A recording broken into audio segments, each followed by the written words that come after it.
لا مضل له ومن يضلل فلا هادي له.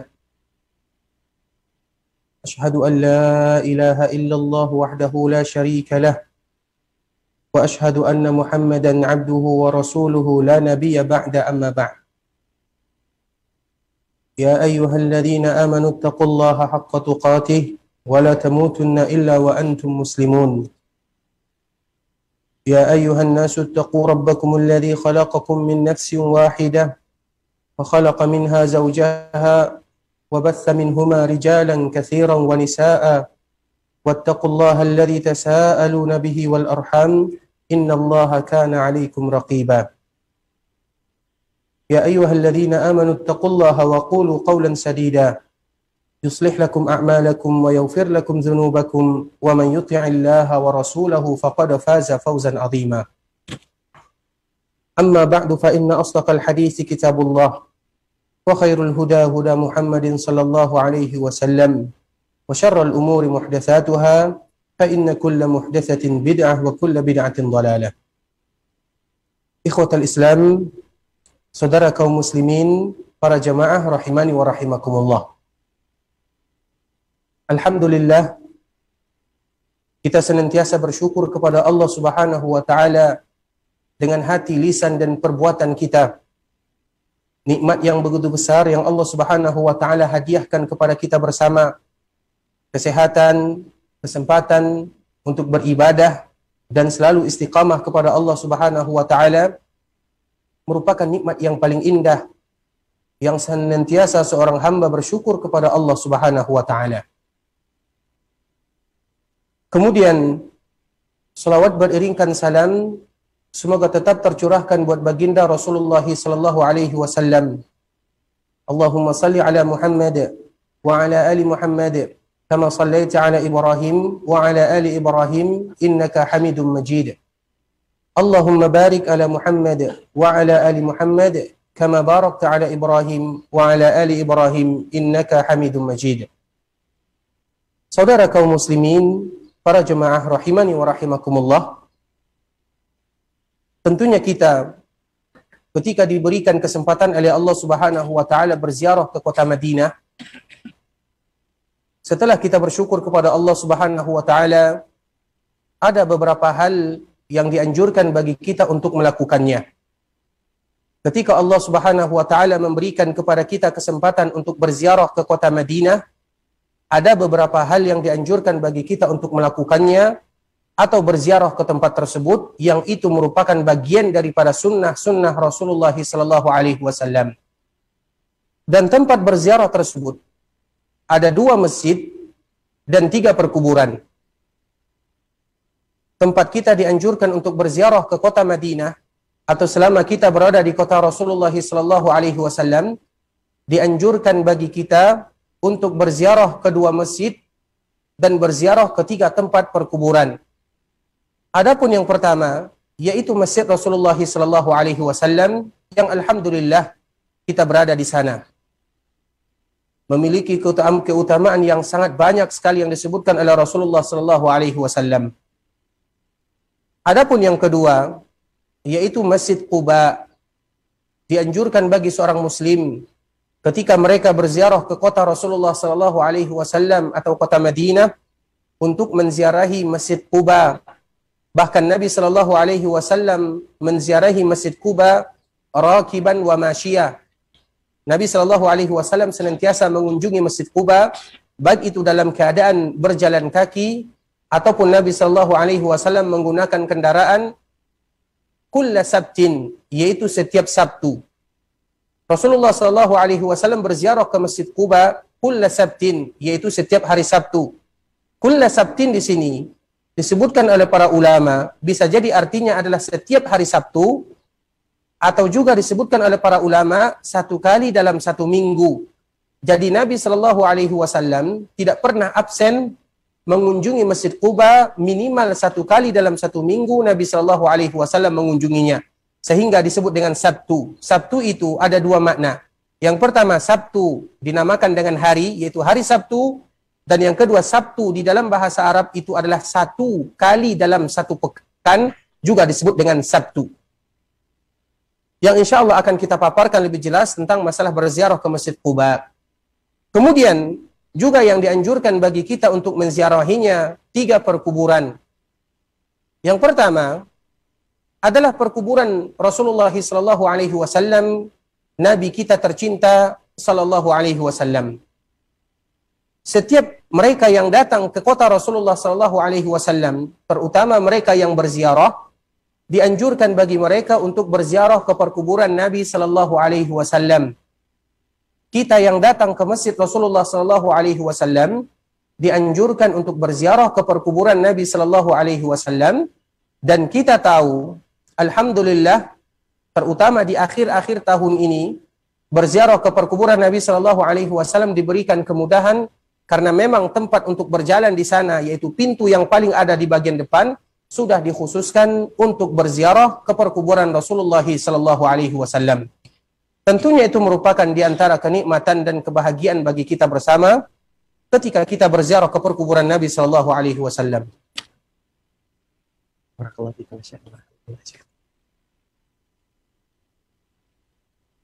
Kemudian ikhwatal Islam, tentunya ketika kita berziarah ke perkuburan Nabi sallallahu alaihi wasallam, maka kita mengucapkan doa yang terindah. Jadi berziarah ke perkuburan Nabi, maka kita bukan berziarah begitu saja, namun tentunya kita berziarah sambil mengucapkan doa yang terindah, menyebutkan kebaikan Rasulullah sallallahu alaihi wasallam, salam dan salawat untuk baginda yang mulia sallallahu alaihi wasallam. Sehingga setiap kali kita berziarah ke perkuburan Nabi tercinta sallallahu alaihi wasallam, terutama bagi kita yang berziarah ke perkuburan Nabi atau berziarah ke Masjid Nabawi, maka dianjurkan bagi kita berziarah ke perkuburan Nabi tercinta sallallahu alaihi wasallam sambil mengucapkan Assalamu alayka ya Rasulullah wa rahmatullahi wa barakatuh. Wa sallallahu wa sallama wa baraka alaik. Addaita al-amanah wa ballaghta ar-risalah wa nasahta al-ummah wa jahadta fillahi haqqa jihadihi hatta atahu al-yaqin.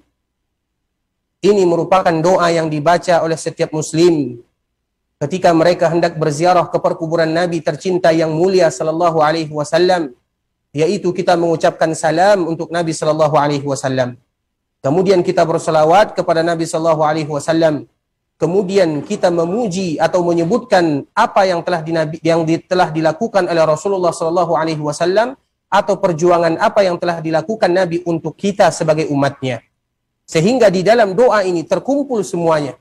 Yang pertama yang harus kita ucapkan adalah salam. Assalamu alayka ya Rasulullah wa rahmatullahi wa barakatuh. Kita mengucapkan salam. Kemudian setelahnya kita mengucapkan salawat. Wa sallallahu wa sallama wa baraka alaik. Wa sallallahu wa sallama wa baraka alaik. Kemudian setelah mengucapkan itu, maka kita menyebutkan apa yang Nabi lakukan, bagaimana perjuangan Nabi. Addaital amanah. Ya Rasulullah, engkau betul-betul telah menyampaikan amanah, yaitu menyampaikan syariat Islam kepada kami sebagai umatmu. Wa ballautar risalah. Engkau betul-betul sudah menyampaikan risalah, syariat semuanya.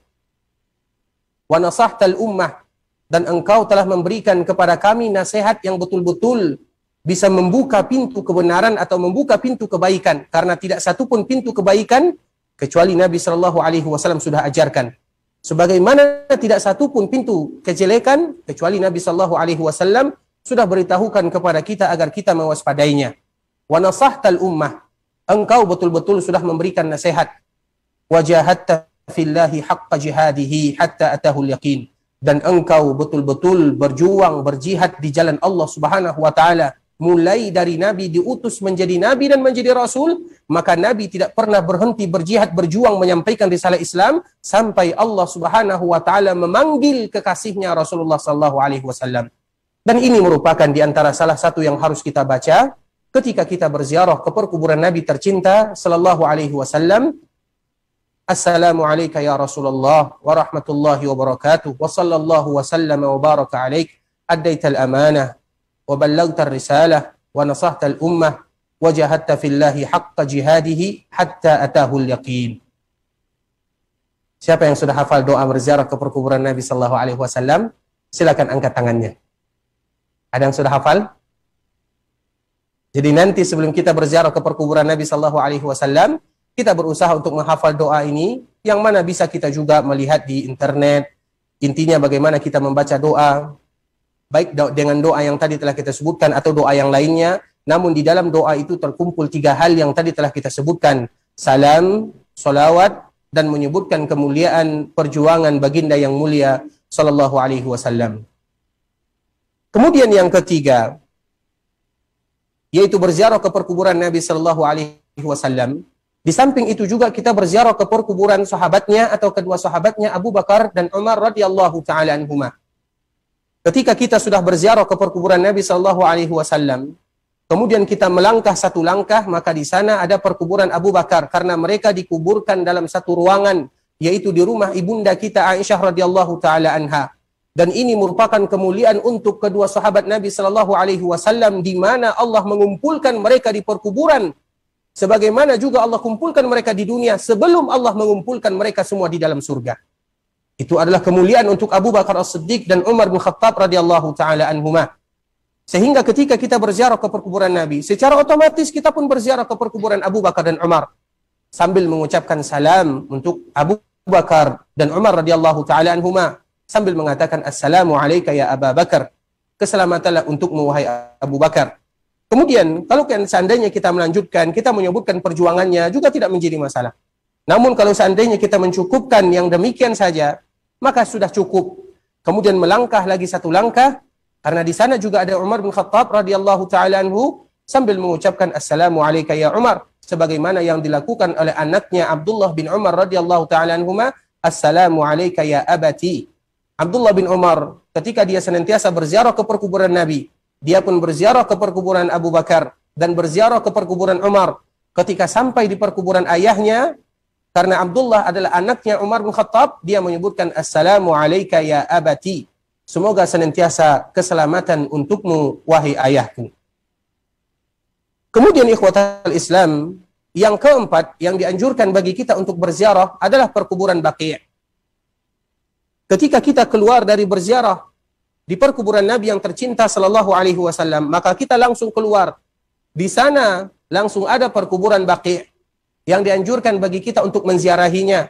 Karena Nabi Sallallahu Alaihi Wasallam senantiasa menziarahi perkuburan Baqi'. Karena mereka yang dikuburkan di Baqi' memiliki keutamaan yang tidak dimiliki di tempat-tempat yang lainnya. Dan Baqi' itu adalah perkuburan orang-orang yang dicintai Nabi Sallallahu Alaihi Wasallam. Di sana ada para istri Nabi Sallallahu Alaihi Wasallam. Di sana ada anak-anak Nabi Sallallahu Alaihi Wasallam. Di sana ada sahabat Nabi Sallallahu Alaihi Wasallam. Di sana ada orang-orang yang saleh, ada keluarga Nabi, bahkan ada para ulama, bahkan Imam Malik yang kita kenal dengan Imam Darul Hijrah, imam yang mengajar di Masjid Nabawi Sallallahu Alaihi Wasallam juga dikuburkan di sana. Dan alhamdulillah sampai sekarang masih ada di antara kaum muslimin yang juga dikuburkan di perkuburan Baqi', sehingga dianjurkan bagi kita yang berziarah ke kota Madinah untuk menyempatkan diri kita berziarah ke perkuburan Baqi', dan itu merupakan sunnah Nabi Sallallahu Alaihi Wasallam, yang mana Allah sendiri menganjurkan Nabi untuk berziarah. Tentunya kita juga dianjurkan berziarah ke perkuburan Baqi'. Dan berziarah ke perkuburan Baqi', yaitu dengan tata cara yang telah diajarkan Nabi Sallallahu Alaihi Wasallam. Tujuannya adalah mengucapkan salam kepada mereka-mereka yang telah mendahului kita, yaitu dengan mengucapkan doa yang terindah untuk mereka-mereka yang sudah dikuburkan. Dan doa ini adalah doa yang dibaca oleh kaum muslimin, baik ketika mereka berziarah ke perkuburan Baqi' ataupun doa yang mereka baca ketika mereka berziarah ke perkuburan kaum muslimin yang lainnya. Namun memang dianjurkan kita untuk berziarah ke perkuburan Baqi', namun doanya adalah doa yang sama yang akan kita baca. Kemudian yang kelima yang dianjurkan bagi kita untuk mengunjunginya adalah perkuburan syuhada Uhud. Perkuburan syuhada Uhud, yaitu mereka-mereka yang berjihad, berjuang bersama Nabi Sallallahu Alaihi Wasallam ketika perang Uhud. Dan salah satunya adalah paman Nabi tercinta Hamzah radhiyallahu taala anhu, dan juga sahabat-sahabat yang lainnya yang mereka gugur di sana. Sekitar 70 orang yang meninggal ketika terjadi perang Uhud, namun yang dikuburkan di sana tentunya tidak 70 orang.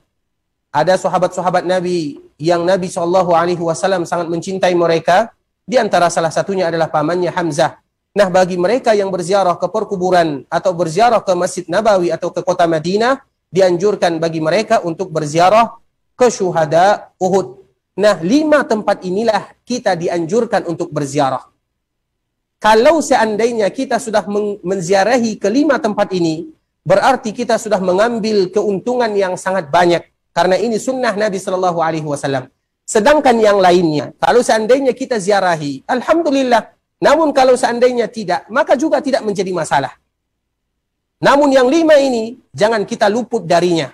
Sedangkan yang lainnya, seperti perang Masjid Khandak, atau Masjid Qiblatain, atau Masjid Jum'ah, dan yang lainnya, kalau seandainya kita tidak menziarahinya, tidak menjadi masalah. Namun yang 5 ini, jangan sampai kita luput, dan hendaklah kita termasuk di antara mereka yang sudah pernah menziarahi 5 tempat ini, karena 5 tempat ini adalah 5 tempat yang disebutkan Nabi SAW yang dianjurkan bagi kaum muslimin untuk senantiasa menziarahinya.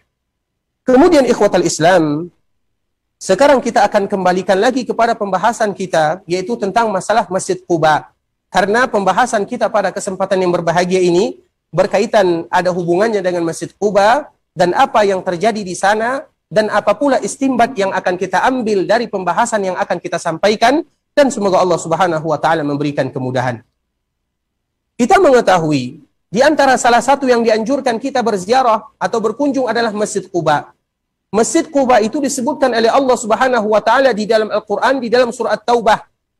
Masjidun ussisa 'ala taqwa, yaitu sebuah masjid yang betul-betul didirikan pondasinya adalah ketakwaan. Karena ketika Nabi SAW berhijrah dari Mekah menuju Madinah, sebelum Nabi SAW sampai ke Masjid Nabawi sini, sebelum sampai ke kota Madinah sini, karena dulu Madinah hanya sebesar Masjid Nabawi yang kita lihat, itulah yang namanya Madinah dulunya. Sebelum Nabi SAW sampai ke kota Madinah sini dan membangun sebuah masjid yang kita kenal dengan Raudhah, maka Nabi SAW singgah sekitar 5 hari di Masjid Quba. Sehingga Masjid Quba, kenapa Nabi SAW senantiasa mengunjunginya setiap hari Sabtu atau 1 kali dalam 1 minggu? Karena di sana memiliki momen terindah ketika Nabi pertama kali sampai ke kota Madinah dan hampir sampai ke kota Madinah, Nabi dulu singgah di sana. Sehingga Nabi SAW berada di kota Quba atau di Masjid Quba atau di daerah Quba 5 hari lamanya. Yaitu hari Kamis, Rabu, Selasa, Senin, Ahad. Kita mundur hitungannya. Rasulullah SAW berada di sana 5 hari. Kemudian setelah 5 hari, pas hari Jumat, Nabi SAW ingin ke sini, yaitu ke tempat kita sekarang ini. Ketika berada di perjalanan, maka Nabi mendapatkan Jumat, dan inilah Jumat pertama di kota Madinah. Maka Nabi SAW sholat di sana, dan belum sampai di kota Madinah, sehingga tempat sholat Nabi atau sholat Jumat yang pertama dilakukan oleh Nabi SAW sekarang disebut dengan Masjid Jum'ah. Dan alhamdulillah bagi kita yang ingin melihat sejarahnya, sekarang pemerintahan sudah memberikan perluasan, terutama bagi mereka yang ingin berziarah ke Masjid Quba, diberikan kemudahan. Yaitu bagi mereka yang berziarah ke Masjid Quba, bisa berjalan kaki dan sudah ada jalannya. Alhamdulillah betul-betul dikhususkan jalannya. Namun, bagi mereka yang berani. Kalau tidak berani, kita tetap bersama rombongan. Nah, sekarang diberikan kemudahan. Nah, sebelum kita sampai di Masjid Quba, maka ada namanya Masjid Jum'ah. Kenapa disebutkan Masjid Jum'ah? Karena Nabi ketika meninggalkan Masjid Quba, singgah dulu di sana untuk melaksanakan sholat Jumat, sehingga disebut dengan Masjid Jumat. Kemudian ikhwatal Islam, apa kata Rasulullah SAW menganjurkan kepada kita untuk mengunjungi Masjid Quba, barang siapa yang berwuduk di rumahnya. Sekarang kita berada di hotel, di tempat persinggahan, di tempat kediaman kita sekarang di kota Madinah. Berarti syarat yang pertama adalah berusaha untuk berwuduk dari rumah atau dari hotel kita. Kemudian setelahnya langsung menuju Quba dan mereka tidak berhadas. Kemudian ketika sampai di Quba, mereka melakukan salat 2 rakaat. Minimal ketika mereka salat 2 rakaat, maka sama mereka mendapatkan pahala ibadah umrah. Sebelum kita umrah yang sebenarnya, kita sudah mendapatkan umrah, pahala sama dengan umrah. Dan kita tidak tahu, sehingga ini merupakan momen yang terindah bagi kita. Siapa di antara kita yang tidak menginginkan umrah, kemudian umrah lagi, kemudian umrah lagi. Semua kita menginginkan yang demikian. Nah, sekarang ada momennya berziarah ke Masjid Quba, namun dengan syarat yang tadi telah kita sebutkan, yaitu berwuduk di rumahnya, kemudian berusaha untuk tidak berhadas. Lantas bagaimana kalau seandainya syaratnya hilang? Maka hilang pula pahalanya, karena sesuatu yang besar didapatkan dengan perjuangan, sesuai dengan perjuangan, pahalanya sesuai dengan perjuangan. Dan ini sama dengan sholat sunat syuruk. Sholat sunat syuruk yang kita kenal dengan sholat sunat setelah sholat subuh. Kemudian sambil kita menunggu matahari terbit, maka kita melaksanakan setelah matahari terbit tersebut sholat 2 rakaat. Pahalanya apa? Kahajatin tammah. Sama dengan orang yang melaksanakan ibadah haji secara sempurna. Nabi mengulangnya 3 kali. Dan itu bukan pahala yang main-main. Namun perjuangannya berat. Apa syaratnya? Ada syaratnya. Sholat subuh berjamaah bersama kaum muslimin. Dan ini kesempatan bagi kita bersama. Karena memang tujuan kita datang ke Masjid Nabawi. Apa? Sholat, ibadah, itu tujuan kita bersama. Sehingga kita saling memberikan motivasi satu dengan yang lainnya. Saling mengingatkan. Tidak usah kita menghabiskan waktu di luar sana. Menghabiskan waktu untuk melakukan hal-hal yang tidak bermanfaat. Ini waktunya momen beriktikaf di Masjid Rasulullah SAW untuk meraih pahala yang sebesar-besarnya. Sehingga betullah bagi mereka yang beribadah, baik itu haji ataupun umrah, mereka pulang ibarat mereka yang tidak memiliki dosa. Kenapa? Karena mereka melakukan ibadah yang sangat banyak. Sehingga rugilah mereka yang menyia-nyiakan waktunya, hanya sekedar bercerita di hotel, kadang-kadang sambil merokok juga. Rugi kita ikhwatul Islam rahimahullahu ta'ala. Rugi kita semuanya. Kita manfaatkan, kita i'tikaf, kita ambil semua yang bisa kita ambil selama kita berada di Masjid Rasulullah SAW. Nah, sebagaimana tadi yang disebutkan oleh Nabi, salat sunat syuruk bagi mereka yang salat subuh berjamaah. Kemudian mereka salat subuh dan duduk di tempatnya. Kemudian dalam keadaan berzikir, baik itu berzikir, zikir pagi sore, zikir membaca Al-Quran, atau zikir, banyak zikir yang bisa kita baca. La ilaha illallah Muhammadur Rasulullah juga bisa, tidak menjadi masalah. Zikir apa saja. Zikir yang bisa kita hafal. Kemudian tidak berhadas.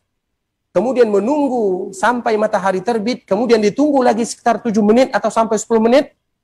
Setelah itu dia sholat 2 rakaat. Kahajatin tammah, kata Nabi SAW. Mereka seolah-olah mendapatkan haji yang sempurna. Padahal kita belum haji. Atau ada sebahagian di antara kita yang sudah haji. Namun kita tidak tahu pasti apakah diterima atau tidak. Namun dengan ini, dan bisa kita lakukan baik di Masjid Nabawi ataupun di masjid kita. Namun kita memanfaatkan hadiah-hadiah. Dan ini merupakan bonus dari Allah Subhanahu wa Ta'ala kepada kita bersama. Amalan yang sedikit perjuangannya, namun pahala yang besar yang diberikan oleh Allah kepada kita bersama. Kemudian kita kembalikan lagi ke tentang masalah Masjid Quba. Barang siapa yang sholat di sana 2 rakaat dengan syarat dia berwuduk dari rumahnya, dari tempat tinggalnya. Kemudian tidak berhadas. Kemudian sholat 2 rakaat, maka dia sama mendapatkan pahala umrah. Quba ini memiliki kekhususan, atau orang-orang yang ada di Quba memiliki kekhususan, dan Allah yang memberikan pujian kepada mereka. Rijalun yuhibbuna an yatatahharu wallahu yuhibbul mutatahhirin mutahhirin. Sesungguhnya di Masjid Quba ini ada laki-laki, maknanya pujian bagi mereka yang ada di Quba. Mereka senang dan suka sekali untuk membersihkan dirinya, bersuci. Bersuci di sini maknanya apa? Bersuci di sini maknanya 2. Yang pertama secara zahir, dan yang kedua secara batin. Secara zahir maknanya apa? Betul-betul mereka membersihkan dirinya dari kotoran, dari najis. Betul-betul suci. Kemudian yang kedua, mereka berusaha semaksimal mungkin membersihkan jiwa, raga, hatinya dari dosa, kemaksiatan, hal-hal yang akan membuat dan mendatangkan kemurkaan Allah Subhanahu wa Ta'ala. Sehingga disebut dengan suci, dan Allah memuji orang-orang yang ada di Quba tersebut. Ikhwatul Islam, saudara kaum muslimin, para jemaah rahimani wa rahimakumullah. Kemudian ada sebuah kejadian terutama yang berkaitan dengan Masjid Quba. Sebagaimana tadi yang telah kita sebutkan, Masjid Quba merupakan masjid yang didirikan di atas ketakwaan. Rasulullah SAW yang salat di sana, menetap di sana selama 5 hari. Kemudian pada tahun-tahun berikutnya, maka ada sebuah masjid, dan ini kejadiannya sekitar pada tahun 9 Hijriah, ketika terjadi atau ketika Nabi SAW baru pulang dari peperangan Tabuk. Kita mengetahui ada sebuah daerah yang sekarang berada di negara sini, namanya Provinsi Tabuk. Dan dulu Tabuk itu jaraknya dari kota Madinah sekitar 600 atau 700 kilo. Dan peperangan Tabuk ini adalah peperangan yang Allah abadikan di dalam Al-Quran karena peperangan yang sangat memberatkan kaum muslimin. Sehingga Allah Subhanahu wa taala mengabadikan kisahnya di dalam Al-Quran dan bagaimana Allah memuji mereka-mereka yang ikut bersama Nabi dan mencela mereka-mereka yang tidak ikut bersama Rasulullah SAW. Disebut dengan Ghazwatut Tabuk, yaitu perang Tabuk. Perang Tabuk ini, nama lain daripada perang Tabuk, Allah Subhanahu wa taala menyebutkan al-usrah. Sa'atul usrah. Al-usrah. Usrah itu maknanya sulit. Karena memang perang ini berada di musim panas yang menyulitkan kaum muslimin, mereka meninggalkan kota Madinah. Kenapa disebut dengan usrah? Karena di musim panas, kita tahu musim panas itu adalah musim panen. Musim di mana buah korma tumbuh dan menghasilkan buah yang sangat indah. Ibarat kita, kalau seandainya kita memiliki perkebunan, kemudian perkebunan kita tersebut menghasilkan, kemudian ketika menghasilkan kita disuruh untuk meninggalkan perkebunan kita tersebut. Berat perjuangan sahabat Nabi SAW. Di musim di mana mereka ingin memanen perkebunannya, yang mana kurma sudah mulai mengeluarkan buahnya, maka datang perintah dari Allah Subhanahu wa taala untuk pergi bersama nabinya yang mulia sallallahu alaihi wasallam menuju sebuah daerah yang bernama Tabuk, sehingga disebut dengan usrah. Usrah itu berat di musim panas. Kemudian yang mana musim ini adalah musim buah-buahan semuanya mengeluarkan buahnya, berat bagi kaum muslimin. Sehingga ini betul-betul ujian dari Allah Subhanahu wa taala.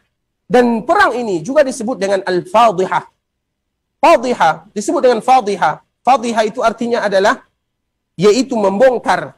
Karena memang dalam peperangan ini diketahuilah siapa yang betul-betul beriman kepada Nabi, taat kepada Nabi, mengikuti perintah Nabi, dan siapa yang menyelisihi Nabi sallallahu alaihi wasallam, tidak ikut bersama Nabi dengan alasan-alasan yang lainnya, maka disebut dengan fadhihah. Fadhihah itu membongkar kedok orang-orang yang betul-betul tidak mengikuti Nabi secara hatinya, namun mereka pura-pura dengan lisannya. Sedangkan hati mereka ingkar kepada Rasulullah SAW. Dari peperangan inilah Allah Subhanahu wa taala membongkar aib mereka dan disebut dengan fadhihah. Sehingga perang Tabuk ada 3 namanya Tabuk, karena memang namanya Ainu Tabuk, disebutkan Nabi SAW di dalam hadisnya Ainu Tabuk. Kemudian yang kedua adalah al-usrah, yaitu memang usrah sulit, dan yang ketiga disebut dengan al-fadhihah, yaitu perang di mana Allah membongkar aib mereka yang munafik atau mereka yang tidak jujur keimanannya kepada Allah dan kepada nabinya. Kemudian ketika terjadi perang Tabuk ini, di mana Rasulullah SAW mengajak seluruh para sahabat, di mana Nabi membutuhkan bantuan daripada sahabat karena pada saat itu perbekalan sedikit. Rasulullah memberikan motivasi kepada kaum muslimin untuk menyumbang, mengumpulkan harta persiapan mereka untuk melawan atau pergi ke sebuah daerah yang bernama Tabuk, melawan orang-orang Romawi di sana. Jumlah mereka sangat banyak. Sehingga ketika Nabi berseru agar para sahabat berinfak, maka di sana datanglah para sahabat yang betul-betul jujur, yang senantiasa membantu Nabi dengan harta, dengan tenaga, dengan pemikiran, dengan jiwa mereka. Kita tahu para sahabat Nabi SAW tidak pernah meninggalkan Nabi. Semua yang mereka miliki, mereka berikan kepada Nabi kalau seandainya itu merupakan untuk perjuangan di jalan Allah Subhanahu wa taala. Datang Utsman bin Affan. Dia memberikan 100 ekor unta. Allahu Akbar, 100 ekor unta dengan isinya, lengkap dengan makanannya. Kemudian Nabi bangga, ditambah lagi 100 ekor unta. Kemudian Nabi pun memujinya, ditambah lagi 100 ekor unta. 300 ekor unta hanya seorang Utsman bin Affan. Kemudian setelah itu Rasulullah SAW kembali lagi memberikan motivasi kepada kaum muslimin. Sehingga Utsman kembali tidak cukup hanya 100 ekor unta saja, 300 ekor unta saja. Namun dia membawa 1000 dinar uang kepada Nabi SAW. Sehingga Nabi melihat 1000 dinar, kemudian membolak-balikkan harta yang diberikan oleh Utsman sambil mengucapkan ma darra Utsman ma fa'alahu ba'dal yaum. Utsman, apapun yang dia lakukan setelah ini tidak akan pernah memberikan kepadanya mudarat sedikit pun. Maknanya pasti diampunkan dosanya. Siapa di antara mereka yang menyumbang 300 ekor unta dengan lengkap isinya, peralatannya, kemudian ditambah lagi 1000 dinar. Tahukah kita berapa 1000 dinar? 1 dinar itu, dinar adalah uang yang terbuat dari emas, keping emas, yang harganya tidak pernah berubah sampai sekarang. Sampai sekarang dinar tetap dinar, harganya tetap harganya. Ya sekarang sekitar 2 juta, 2.500.000, 3 juta. Dikali 1.000. 3 miliar dia memberikan kepada Nabi SAW untuk persiapan Tabuk. Itu baru satu kali yang kita tahu. Bagaimana Utsman menyumbang. Kemudian datang lagi Umar bin Khattab radhiyallahu ta'ala anhu. Yang dia bercita-cita untuk mengalahkan Abu Bakar. Hari ini aku akan kalahkan Abu Bakar. Dia datang membawa hartanya. Banyak sekali. Kemudian apa kata Nabi kepada Umar bin Khattab? Hai Umar, harta kamu banyak sekali. Apa yang kamu tinggalkan untuk keluargamu? Maka Umar mengatakan, ya Rasulullah, aku meninggalkan separuh hartaku untuk keluargaku. Jadi separuhnya untuk keluarganya, separuh lagi untuk Rasulullah dan perjuangan Nabi. Ketika itu datanglah Abu Bakar As-Siddiq membawa semua hartanya. Apa kata Rasulullah kepada Abu Bakar? Wahai Abu Bakar, apa yang kamu tinggalkan untuk keluargamu? Apa jawaban Abu Bakar dengan penuh keimanan dan keyakinan dan ketawakulan kepada Allah Subhanahu wa taala? Aku tinggalkan Allah dan Rasulnya. Perjuangan para sahabat berat. Siapa di antara kita yang bisa menyumbang dengan semua hartanya? Itulah para sahabat Nabi SAW. Belum lagi sahabat-sahabat yang lainnya, Abdurrahman bin Auf, sahabat-sahabat yang lainnya, mereka menyumbang sehingga disebut peperangan ini disebut dengan peperangan yang sangat berat, Al-Usrah. Kemudian akhirnya para sahabat bergegas berangkat ke sebuah Tabuk tersebut yang akhirnya tidak terjadi peperangan karena musuh sudah lari terlebih dahulu. Akhirnya ketika Nabi dan para sahabat kembali, maka di sanalah muncul sebuah masjid yang bernama Masjid Dirar. Di sana muncul sebuah masjid yang bernama Masjid Dirar. Allah Subhanahu wa taala menyebutkan walladzina ittakhadhu masjidan dirara. Mereka-mereka yang menjadikan Masjid Dirar. Masjid Dirar ini adalah untuk menyaingi Masjid Quba yang tadi telah kita sebutkan. Dan yang membuat Masjid Dirar adalah orang-orang munafikun. Mereka bekerja sama dengan orang-orang munafikun, orang-orang fasik, namanya adalah Abu Amir Rahib. Seorang yang bernama Abu Amir. Mereka tujuannya membuat masjid ini untuk menyaingi Masjid Quba. Sehingga disebut dengan Dirar.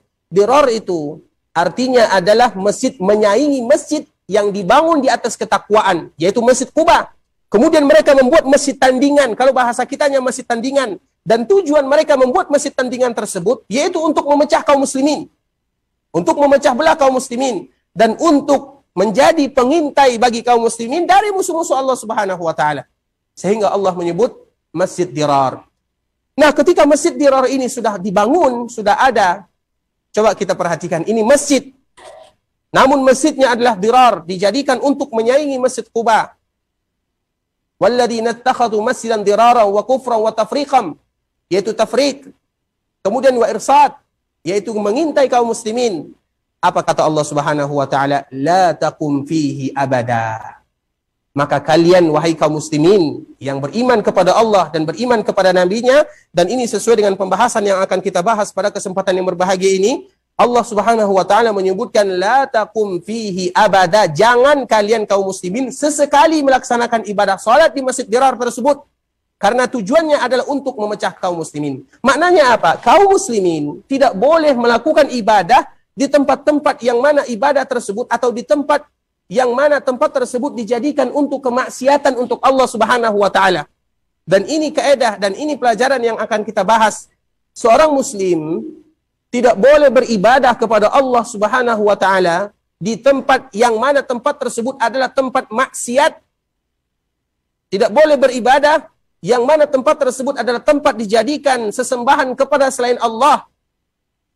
Tidak boleh bagi kaum muslimin, dan ini merupakan keyakinan. Itulah disebut dengan al-wala wal bara. Yaitu bagaimana kita betul-betul wala kepada agama Islam. Wala kepada kaum muslimin. Dan bara terhadap mereka yang bukan Islam. Yaitu berlepas diri. Jangan kita atas nama toleransi, namun kita beribadah kepada Allah di tempat yang Allah tidak suka kepada tempat tersebut. Kenapa demikian? Dikhawatirkan, dan itulah disebut dengan sadduz zari'ah. Yaitu bagaimana kita berusaha untuk menghalangi hal-hal yang bisa mengantarkan kepada sesuatu yang mendatangkan kemurkaan Allah Subhanahu wa taala. Dan sadduz zari'ah ini adalah sesuatu yang sangat ditekankan di dalam syariat Islam. Imam Ibnu Qayyim rahimahullahu taala di dalam kitabnya I'lam al-Muwaqqi'in, Imam Ibnu Qayyim rahimahullah menyebutkan dan membuat kaidah tentang sadduz zari'ah ini. Dia menyebutkan 99 contoh di dalamnya. Sadduz zari'ah Dan di antara istimbat yang diambil adalah istimbat yang diambil dari Masjid Dirar, la taqum fihi abada. Jangan pernah kalian melaksanakan sholat di sana. Padahal secara zahir itu adalah masjid. Namun masjid itu adalah masjid tandingan. Allah melarang kaum muslimin untuk beribadah di sana. Bagaimana kalau seandainya tempat itu betul-betul dijadikan ibadah kepada selain Allah, kemudian kita datang ke sana, kemudian beribadah di sana? Tentunya lebih tidak boleh lagi. Dan itu merupakan akidah kaum muslimin. Allah melarang kaum muslimin beribadah di tempat yang mana ibadah tersebut atau tempat tersebut adalah tempat yang dijadikan untuk beribadah kepada selain Allah Subhanahu wa taala. Itulah yang disebut dengan sadduz zari'ah. Dari hadis ini kita akan menyebutkan salah satu contohnya, yaitu hadis an Sabit ibn Dhahhak radhiyallahu taala anhu qala nazara rajulun an yanhara ibilan bibuwana. Ada salah seorang sahabat Nabi yang bernazar. Kita tahu nazar itu adalah sesuatu yang harus kita laksanakan. Dan nazar itu terbagi kepada dua. Ada nazar mutlak, ada nazar muqayyad. Nazar mutlak itu dianjurkan. Nazar muqayyad tidak dianjurkan. Nazar mutlak itu apa? Mutlak. Ya Allah, aku bernazar bahwa aku senantiasa beribadah kepadamu, tidak meninggalkan sholat berjamaah bersama kaum muslimin. Itu nazar mutlak, tanpa ada sebab. Dan itu dianjurkan, dan itu tanda-tanda mereka yang beriman. Yufuna bin nazar. Mereka senantiasa melaksanakan apa yang mereka nazarkan. Ada nazar muqayyad. Nazar muqayyad itu ada sebabnya. Ya Allah, kalau seandainya aku lulus, aku bernazar. Kalau seandainya aku sehat, aku melakukan ini. Tidak dianjurkan bagi kita untuk melakukannya. Namun kalau sudah terucap, wajib melaksanakannya. Itu disebut dengan nazar muqayyad. Ada salah seorang sahabat Nabi SAW, nazara rajulun an yanhara ibilan bibuwana. Ada salah seorang laki-laki yang dia ingin menyembelih untanya, ingin berkorban untuk Allah Subhanahu wa taala di sebuah daerah yang bernama Buwana. Buwana itu adalah sebuah daerah yang tidak terlalu jauh dari kota Mekah. Disebut dengan Buwana. Dia ingin bernazar di sana. Dia ingin beribadah kepada Allah dengan berkorban, dengan menyembelih untuk Allah Subhanahu wa taala, namun di sebuah tempat yang disebut dengan Buwana. Fasa'alan Nabi sallallahu alaihi wasallam. Maka dia pun bertanya kepada Rasulullah sallallahu alaihi wasallam, faqal, hal kana fiha wathanun min awthanil jahiliyyati yu'bad? Wahai kamu sahabatku, apakah di Buwana ini, di tempat ini, pernah ada wasan, yaitu patung, berhala, sesembahan? Hal kana fiha wasanun min awsanil jahiliyyati yu'bad? Apakah di Buwana ini, kenapa kamu bernazar di Buwana? Kenapa kamu bernazar di sini? Apakah di sini pernah dilakukan sesembahan untuk selain Allah Subhanahu wa taala? Apakah di sini pernah disembah? Dan ini merupakan di antara ritual yang biasa dilakukan oleh orang-orang musyrikin di masa jahiliyah. Apakah ini tempat orang jahiliyah beribadah kepada selain Allah Subhanahu wa taala? Nabi bertanya kepada orang tersebut. Qalu la. Maka sahabat ini mengatakan tidak. Maknanya berarti Buwana ini tempat yang bebas, bukan tempat yang pernah dijadikan untuk beribadah kepada selain Allah Subhanahu wa taala. Qala fahal kana fiha 'idun min a'yadihim? Wahai kamu yang ingin bernazar, apakah di sana juga ada tempat dijadikan sebagai Id, hari raya bagi orang-orang musyrikun atau orang-orang jahiliyah? Apakah Buwana ini ada tempat hari raya mereka? Maka mereka juga menjawab, qalu la. Faqala Rasulullah sallallahu alaihi wasallam, aufi binazrik. Kalau seandainya demikian keadaannya, maka laksanakan nazarmu. Disebutkan oleh para ulama, ikhwatul Islam, Nabi Shallallahu Alaihi Wasallam bertanya kepada sahabat yang ingin bernazar ini, yang ingin beribadah kepada Allah di sebuah tempat, apabila tempat tersebut adalah tempat yang dijadikan ibadah untuk selain Allah Subhanahu Wa Taala, jangan beribadah di sana. Apabila sebuah tempat yang dijadikan tempat beribadah kepada selain Allah, mengapa kaum muslimin harus datang ke sana dan beribadah di sana? Sehingga Nabi Shallallahu Alaihi Wasallam bertanya kepada sahabat ini, apakah di sana pernah dijadikan sesembahan selain Allah? Apakah di sana ada ritual orang-orang yang beribadah kepada selain Allah? Kalau seandainya ada, maka jangan lakukan ibadah di sana. Namun kalau seandainya tidak, aufi binazrik, maka silahkan kamu melaksanakan sumpahmu, bayar nazarmu. Kemudian Apa kata Rasulullah sallallahu alaihi wasallam? Fa innahu la wafa'a li nazrin fi ma'siyatillah. Nabi menyebutkan sebabnya, karena tidak boleh seseorang bernazar kalau seandainya dalam rangka berbuat maksiat kepada Allah Subhanahu wa taala. Dan maksiat yang terbesar adalah ketika seorang muslim ingin menyerupai orang-orang yang bukan muslim. Seorang muslim memiliki jati diri. Di antara akidah yang harus kita pegang adalah al-wala wal bara'. Bagaimana kita memiliki loyalitas kepada kaum muslimin dan berlepas kepada mereka yang selain kaum muslimin. Walaupun di dalam agama Islam diajarkan kepada kita toleransi, namun toleransi itu ada batasan-batasannya. Dalam masalah keyakinan, lakum dinukum waliyadin. Untuk kalian agama kalian, untuk kami agama kami. Kemudian apa kata Rasulullah sallallahu alaihi wasallam? Fa innahu la wafa'a li nazrin fi ma'siyatillah. Tidak boleh seseorang bernazar kalau seandainya dalam rangka berbuat maksiat kepada Allah Subhanahu wa taala, wala fima la yamliku ibnu Adam. Rawahu Abu Daud wa isnaduhu ala syartihima wa huwa sahih. Dan juga seorang anak Adam tidak boleh bernazar atau melakukan nazar fima la yamliku ibnu Adam, sesuatu yang dia tidak miliki.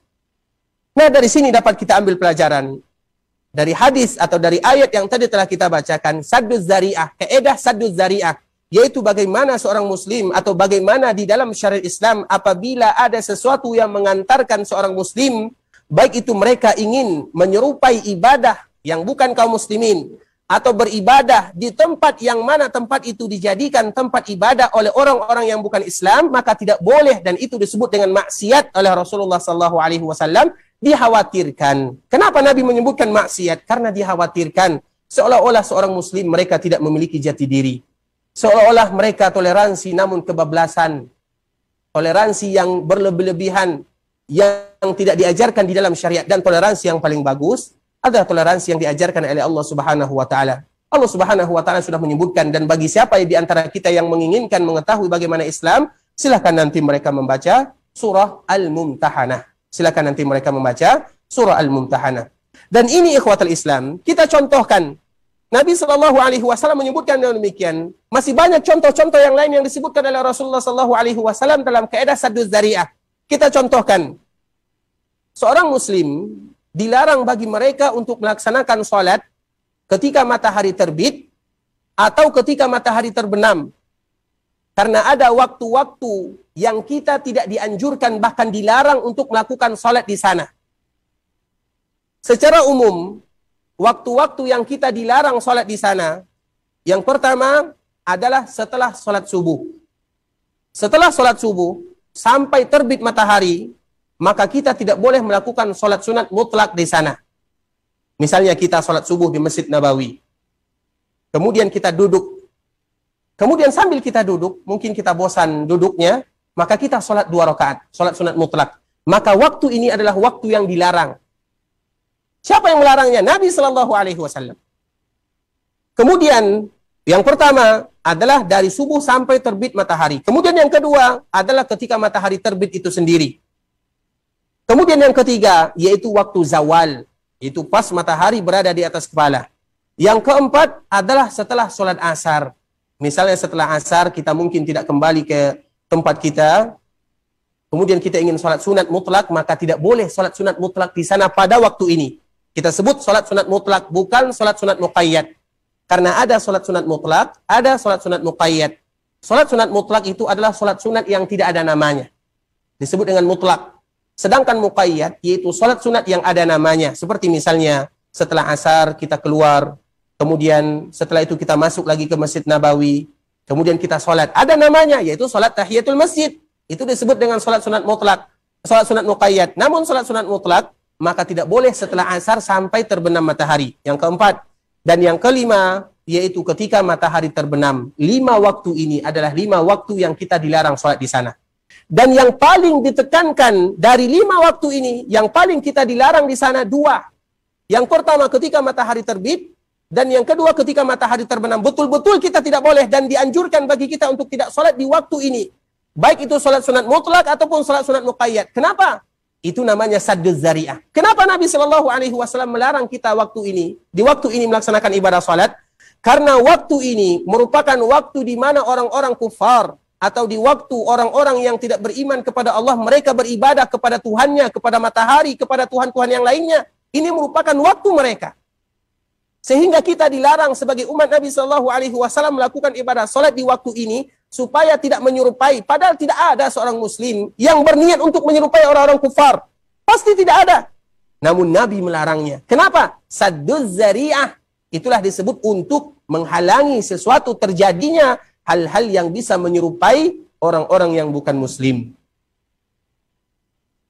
Sehingga ketika tadi telah kita menyebutkan tentang salat sunat syuruk, ketika matahari terbit, maka kita jangan langsung salat, tunggu dulu sekitar 7 atau 10 menit. Supaya apa? Supaya kita tidak salat di waktu matahari terbit. Karena di waktu matahari terbit dan di waktu matahari terbenam, dua tempat ini betul-betul kita tidak boleh beribadah di sana, baik mutlak ataupun muqayyad. Tunggu sebentar dan waktunya hanya 5 menit saja. Kemudian setelah itu silahkan kita bebas untuk beribadah kepada Allah Subhanahu wa taala. Dan inilah yang disebut dengan sadduz zari'ah. Kemudian juga di antara firman Allah Subhanahu wa taala, Allah Subhanahu wa taala memberikan pujian terhadap orang-orang yang beriman, yufuna bin nazar. Mereka senantiasa melaksanakan nazarnya, yaitu ketika mereka bernazar kepada Allah Subhanahu wa taala, selama mereka tidak melakukan hal-hal yang bertentangan dengan syariat Islam, seperti tadi yang telah kita sebutkan, maka itu merupakan di antara ciri-ciri mereka yang beriman kepada Allah Subhanahu wa taala. Kemudian juga firman Allah Subhanahu wa taala menyebutkan, "Wa ma anfaqtum min nafaqatin aw nazartum min nazrin fa innallaha ya'lamu." Tidaklah salah seorang di antara kalian berinfak di jalan Allah Subhanahu wa taala atau kalian bernazar dengan nazar baik itu mutlak ataupun muqayyad, fa innallaha ya'lamu. Kecuali Allah Subhanahu wa taala pasti mengetahui apa yang kalian niatkan, apa yang kalian lakukan. Dan hadis yang terakhir yang kita bacakan pada kesempatan yang berbahagia ini, yaitu hadis ibunda kita Aisyah radhiyallahu taala anha, anna Rasulullah sallallahu alaihi wasallam qaal, man nazara ay yuti' Allah falyuti'hu wa man nazara ay ya'si Allah fala ya'sihi. Barang siapa yang bernazar untuk memberikan ketaatan kepada Allah atau untuk melakukan ketaatan kepada Allah selama tidak ada kemungkaran di sana, maka lakukan. Dan barang siapa yang bernazar untuk melakukan kemaksiatan, fala ya'sihi, maka janganlah sesekali mereka melakukan kemaksiatan kepada Allah Subhanahu wa taala. Ikhwatul Islam, jadi dari sini kesimpulan yang dapat kita ambil yaitu bagaimana seorang muslim mereka betul-betul menjaga ibadah mereka hanya semata-mata untuk Allah Subhanahu wa taala. Karena pada pembahasan sebelumnya kita telah menjelaskan bagaimana seorang muslim betul-betul beribadah kepada Allah Subhanahu wa taala. Dan ibadah sebagaimana yang sering kita sebutkan ikhwatal Islam, ketika seorang muslim mereka beribadah kepada Allah, tidak mesti ibadah kita itu diterima. Tidak ada di antara kita yang bisa memberikan jaminan bahwa ibadahnya pasti diterima. Ketika kita salat, bisakah kita mengatakan bahwa ibadah saya pasti diterima? Tidak. Ketika kita berpuasa, bisakah kita mengatakan bahwa ibadah saya pasti diterima? Tidak. Tidak ada seorang pun di antara kita yang bisa memberikan jaminan. Makanya Abdullah bin Umar radhiyallahu taala anhu ketika membacakan firman Allah Subhanahu wa taala yang ada di dalam surah Al-Maidah, "Innama yataqabbalullahu minal muttaqin." Sesungguhnya Allah Subhanahu wa taala hanya menerima ibadah dari mereka yang betul-betul bertakwa. Dia menyebutkan radhiyallahu taala anhu, kalau seandainya aku mengetahui ada satu ibadah yang Allah terima dari diriku, ada satu sujud yang Allah terima dari diriku, lebih baik bagiku dari dunia dan seisinya. Mananya apa? Bahkan Abdullah bin Umar yang dia sahabat Nabi Shallallahu alaihi wasallam yang pasti masuk surga, belum tahu apakah ibadahnya diterima oleh Allah Subhanahu wa taala atau tidak. Sehingga di dalam ibadah kita senantiasa mengulang, di dalam ibadah ada rukun, ada syarat yang harus kita penuhi. Yang pertama rukun ibadah, kita ulang dan ini pengulangan pelajaran kita. Rukun ibadah apa? Setiap kali kita beribadah kita takut kepada Allah Subhanahu wa taala. Takut kenapa? Takut ibadah kita tidak diterima. Kemudian di samping kita takut kepada Allah, kita juga ar-raja, yaitu bagaimana kita berharap agar ibadah kita diterima oleh Allah Subhanahu wa taala. Inilah disebut dengan rukun ibadah. Setiap kali kita beribadah, maka harus kita hadirkan rukunnya. Karena rukun itu sesuatu yang ada di dalam ibadah itu sendiri yang tidak bisa berpisah. Sehingga disebut dengan rukun. Seperti rukun masjid, tiang masjid, itu disebut dengan rukun bahasa kitanya. Bahasa Arabnya rukun. Yaitu sesuatu yang kalau seandainya tidak ada rukunnya, maka hilang nilai ibadah tersebut. Apa rukun ibadah? Setiap kali kita beribadah, apapun ibadah yang kita lakukan, harus kita hadirkan dua konsep ini. Yang pertama adalah kita takut ibadah kita tidak diterima.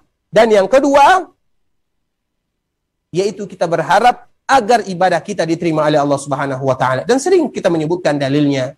Di antara dalilnya adalah dalil yang bisa kita hafal semuanya, itu yang ada di dalam surah As-Sajadah setelah kita melakukan sujud sajadah. Dalil yang biasa kita hafal, yaitu ketika kita menghafal surah Sajadah atau kita mendengarkan imam membaca surah Sajadah, setelah kita sujud tilawah, maka ada ayat yang berbunyi, tatajafa junubuhum anil madaji'i yad'una rabbahum khaufa wa tama'a.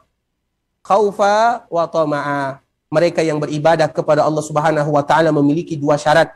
Yang pertama, rasa takut mereka kepada Allah, dan yang kedua, rasa harap mereka kepada Allah Subhanahu wa taala.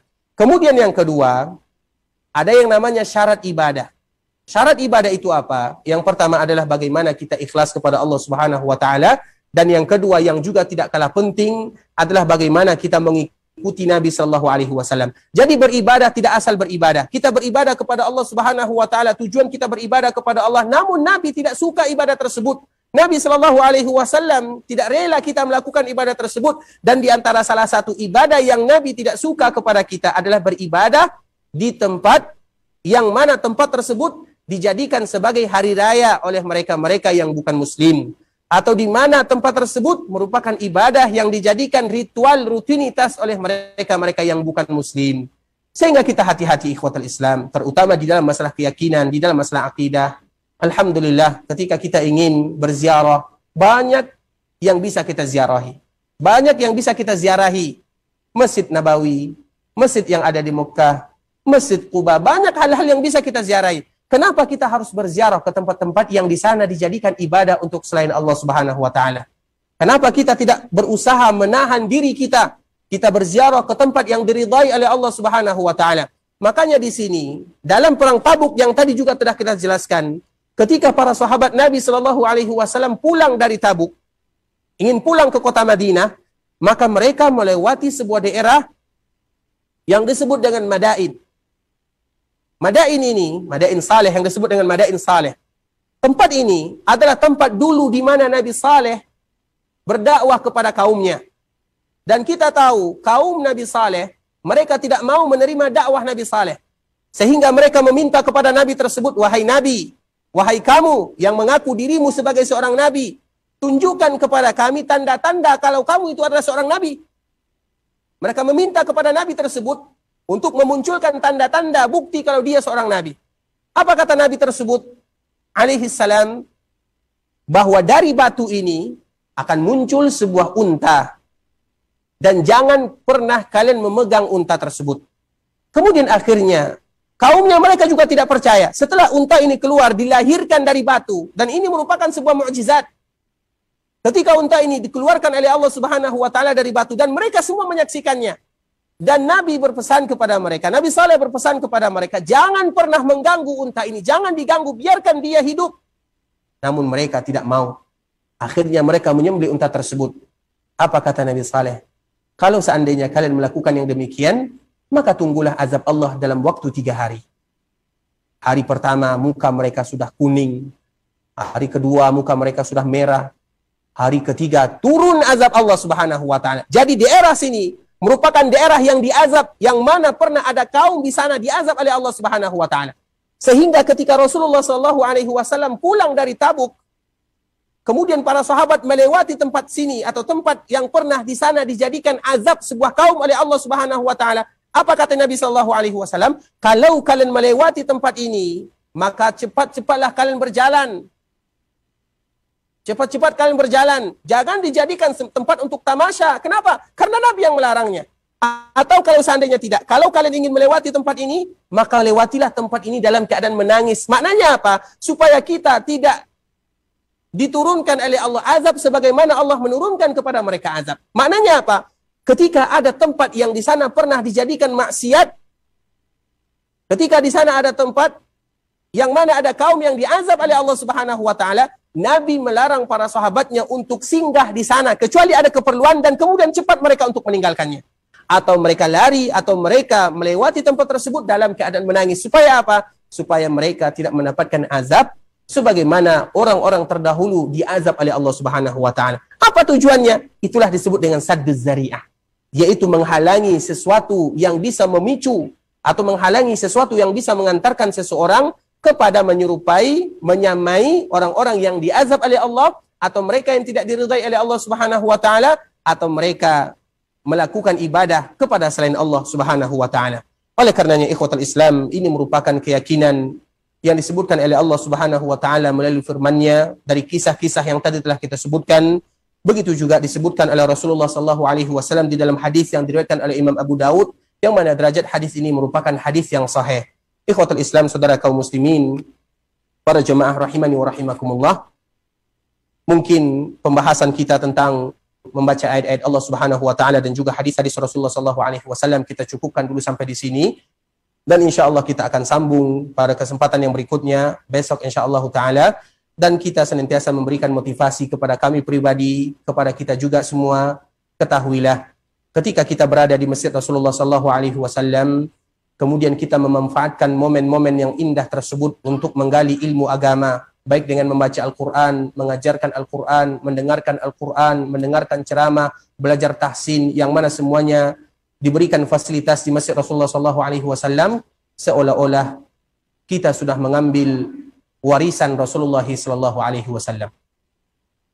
Sering kita sebutkan sebuah hadis dari Abu Hurairah radhiyallahu taala anhu, dan kita senantiasa mengulangnya untuk memberikan motivasi kepada kita bersama, sehingga kita berusaha memaksimalkan waktu kita selama kita berada di Masjid Rasulullah sallallahu alaihi wasallam. Bahkan hadis ini dijadikan oleh Imam Malik adalah hadis yang menyebutkan bahwa betul-betul Masjid Nabawi adalah masjid yang paling mulia, terutama dalam masalah seperti ini. Abu Hurairah radhiyallahu taala anhu, dia pernah pergi ke sebuah pasar, dan tentunya ini setelah Nabi meninggal. Dan pasar kota Madinah dulunya berada di depan kita ini, yaitu di luar masjid, di teras atau di dekat WC yang ada di depan Masjid Rasulullah sallallahu alaihi wasallam sekarang. Disitulah dulu pasar kota Madinah. Kemudian Abu Hurairah melihat orang sedang berjual, berdagang, jual beli, berada di pasar. Maka apa kata Abu Hurairah? Mengingatkan orang-orang yang ada di pasar tersebut, dan ini juga untuk kita. Maknanya bagaimana kita memanfaatkan waktu kita lebih banyak di masjid daripada di pasar. Apa kata Abu Hurairah radhiyallahu taala anhu? Wahai kalian yang ada di pasar, sesungguhnya kalian adalah orang-orang yang merugi. Maka mereka bertanya, kenapa demikian? Kalian di sini berjual, berdagang, sedangkan di sana ada warisan yang sedang dibagikan. Abu Hurairah mengatakan di sana ada warisan yang sedang dibagikan. Sehingga mendengar kalimat warisan, orang-orang yang ada di pasar mereka meninggalkan pasar. Mereka bergegas menuju sebuah tempat yang tadi ditunjuk oleh Abu Hurairah radhiyallahu taala anhu. Dan Abu Hurairah menunjuk tempat tersebut tidak lain tidak bukan adalah Raudhah, yaitu Masjid Nabawi, Masjid Rasulullah sallallahu alaihi wasallam. Disitulah warisan tersebut dibagikan. Mendengarkan ucapan Abu Hurairah, mereka bergegas meninggalkan dagangan mereka, jual beli mereka menuju Masjid Rasulullah sallallahu alaihi wasallam. Ketika mereka sampai, mereka tidak menemukan warisan yang sedang dibagikan tersebut, karena yang ada di dalam pemikiran mereka warisan itu berupa harta. Karena memang warisan, apabila disebut dengan warisan apa? Ya warisan harta, warisan tanah, warisan tahta, warisan yang sesuatu lebih identik dengan masalah dunia. Kemudian ketika mereka sampai ke Masjid Nabawi, sampai ke Raudhah, mereka bertanya kepada Abu Hurairah, wahai Abu Hurairah, mana warisannya? Mana warisan yang kau sebutkan bahwa sedang dibagi-bagikan warisan? Apa kata Abu Hurairah radhiyallahu taala anhu? Wahai kalian, tidakkah kalian melihat mereka-mereka yang ada di Masjid Nabawi, mereka sedang belajar agama, mereka sedang belajar beribadah kepada Allah Subhanahu wa taala. Tidakkah kita tahu bahwa sesungguhnya Nabi tidak mewariskan kepada kita kecuali agama? Dan Nabi tidak pernah mewariskan kepada kita dinar dan dirham. Innal anbiya lam yuwarisu dinaran wala dirhaman. Sesungguhnya para nabi dan nabi kita yang tercinta tidak pernah mewariskan kepada kita dunia. Namun Nabi mewariskan kepada kita agama, yang apabila kita mengambil agama yang diwariskan Nabi tercinta sallallahu alaihi wasallam, seolah-olah kita mengambil warisan Rasulullah sallallahu alaihi wasallam. Dan siapa di antara kita yang tidak bangga mengambil warisan Rasulullah sallallahu alaihi wasallam? Oleh karenanya ikhwatul Islam, sebagaimana yang disebutkan oleh Rasulullah sallallahu alaihi wasallam, "Faman akhadahu akhadha bihazzin wafir." Barang siapa yang mengambil jatah warisan Nabi, maka mereka mengambil keuntungan yang sangat besar. Sehingga keuntungan seorang muslim, selain mereka memikirkan keuntungan dunia, mereka juga lebih pantas memikirkan keuntungan akhirat, yang mana akhirat tersebut adalah tempat kembali kita bersama. Oleh karenanya ikhwatul Islam, kami mengajak diri kami pribadi dan kita bersama untuk senantiasa berusaha semaksimal mungkin, mumpung Allah memberikan kepada kita kesempatan untuk mengambil warisan-warisan yang ditinggalkan oleh Rasulullah SAW. Alhamdulillah Masjid Nabawi penuh dengan pengajian. Yang tidak pandai bahasa Indonesia, banyak pengajian bahasa Arab. Yang tidak tahu baca Al-Quran, banyak tahsin-tahsin yang diadakan. Walaupun kita tidak paham dengan mereka, namun Al-Quran menyatukan kita. Yang penting kita bisa berbahasa isyarat dengan mereka. Kita ambil banyak tahsin, kita belajar, kita manfaatkan. Maka itulah yang disebut oleh Rasulullah SAW, man jaa masjidi hadza la ya'tihi illa li khairin yata'allamuhu aw yu'allimuhu fahuwa bimanzilatil mujahidi fi sabilillah. Barang siapa yang datang ke Masjid Nabawi, dia tidak datang kecuali untuk kebaikan. Baik dia mengajar, dia diajar melakukan kebaikan, mengambil kebaikan, fahuwa bimanzilatil mujahid. Maka dia ibarat orang yang sedang berjihad di jalan Allah Subhanahu wa taala. Kita duduk di tempat yang indah, kita duduk di tempat yang ber-AC, kita duduk di tempat yang kita cintai, namun kita dihitung sebagai seorang yang berjihad di jalan Allah Subhanahu wa taala, dan semoga kemuliaan tersebut kita dapatkan bersama. Ikhwatul Islam, saudara kaum muslimin, para jemaah rahimani wa rahimakumullah, mungkin sampai di sini dulu pembahasan kita, dan kita bermohon kepada Allah Subhanahu wa taala agar Allah Subhanahu wa taala senantiasa memberikan ampunan kepada kita bersama. Allahumma ighfir dzunubana wa liwalidina warhamhuma kama rabbawna shighara. Allahumma inna nas'aluka minal khairi kullihi ajilihi wa ajilihi ma 'alimna minhu wa ma lam na'lam, wa na'udzubika minasy syarri kullihi ajilihi wa ajilihi ma 'alimna minhu wa ma lam na'lam. Allahumma inna nas'aluka khaira ma sa'ala 'abduka wa nabiyyuka Muhammadin sallallahu alaihi wasallam, wa na'udzubika min syarri ma adza bihi 'abduka wa nabiyyuka Muhammadin sallallahu alaihi wasallam. Allahumma inna nas'aluka al-jannah, Allahumma inna nas'aluka al-jannah, Allahumma inna nas'aluka al-jannah wa ma qarraba ilaiha min qawlin wa 'amal. ونعوذ بك من النار ونعوذ بك من النار ونعوذ بك من النار وما قرب إليها من قول وعمل. اللهم إنا نسألك أن تجعل كل قضاء قضيته لنا خير. اللهم اصرف عنا عذاب جهنم إن عذابها كان غراما إنها ساءت مستقرا ومقاما. اللهم إنا نسألك بأسمائك الحسنى وصفاتك العلى أن تغفر لنا جميعا. اللهم اغفر لنا جميعا. اللهم اغفر لنا جميعا. ربنا لا تزغ قلوبنا بعد إذ هديتنا وهب لنا من لدنك رحمة إنك أنت الوهاب. ربنا هب لنا من أزواجنا وذرياتنا قرة أعين واجعلنا للمتقين إماما. ربنا ظلمنا أنفسنا وإن لم تغفر لنا وترحمنا لنكونن من الخاسرين. اللهم أعنا على ذكرك وشكرك وحسن عبادتك. Rabbana atina fid dunya hasanah wa fil akhirati hasanah wa qina adzabannar. Ikhwatal Islam, saudara kaum muslimin, para jemaah rahimani wa rahimakumullah, mungkin pengajian kita sampai di sini dulu. Semoga Allah Subhanahu wa taala menerima amal ibadah kita sebagaimana kita memohon kepada Allah agar Allah menerima doa-doa kita bersama.